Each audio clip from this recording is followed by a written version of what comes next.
Yakobaya സഭാധ്യക്ഷൻ Baselios Thomas പ്രഥമൻ കാതോലിക്ക ബാവയുടെ പൗരോഹിത്യ സുവർണ jubilee ആഘോഷങ്ങൾക്ക് പുത്തൻകുരിശിൽ സമാപനം. യാക്കോബായ സഭാസ്ഥാനത്ത് നടന്ന പരിപാടി മുഖ്യമന്ത്രി പിണറായി വിജയൻ ഉദ്ഘാടനം ചെയ്തു. ചടങ്ങിൽ പ്രഥമ ശ്രേഷ്ഠ ഭാവ പുരസ്കാരം ISRO ചെയർമാൻ ഡോക്ടർ S. സോമനാഥിന് നൽകി ആദരിച്ചു.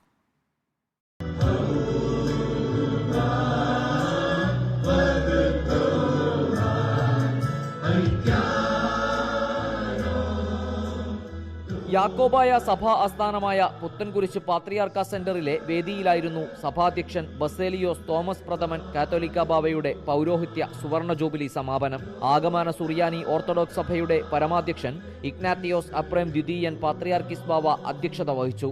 സഭ എന്ന നിലയിൽ യാക്കോബായ സഭയുടെ അസ്തിത്വം നിലനിൽക്കണമെന്നും സഭാതർക്കത്തിൽ എല്ലാവരുടെയും സഹകരണത്തോടെ പരിഹാരമുണ്ടാക്കാൻ കഴിയുമെന്നും സമ്മേളനം ഉദ്ഘാടനം ചെയ്ത് മുഖ്യമന്ത്രി പിണറായി വിജയൻ പറഞ്ഞു.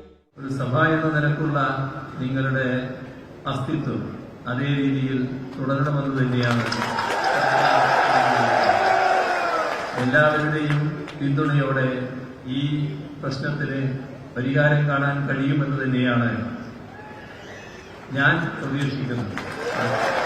പ്രതിസന്ധി കാലത്ത് യാക്കോബായ സഭയെ സഹായിച്ചതിന് മുഖ്യമന്ത്രിയോട് നന്ദിയുണ്ടെന്നും മലങ്കര ചർച്ച് ബില്ല് നടപ്പാക്കി സഭാതർക്കം പരിഹരിക്കണമെന്നും പാത്രിയാർക്കിസ് ബാവ പറഞ്ഞു. തുടർന്ന് പുതിയ മലങ്കര മെത്രാപ്പോലീത്തയായി ജോസഫ് മോർ ഗ്രിഗോറിയോസിനെ ഔദ്യോഗികമായി പ്രഖ്യാപിച്ചു. ചടങ്ങിൽ പ്രഥമ ശ്രേഷ്ഠഭാവ പുരസ്കാരം ISRO ചെയർമാൻ ഡോക്ടർ S. സോമനാഥിന് നൽകി ആദരിച്ചു.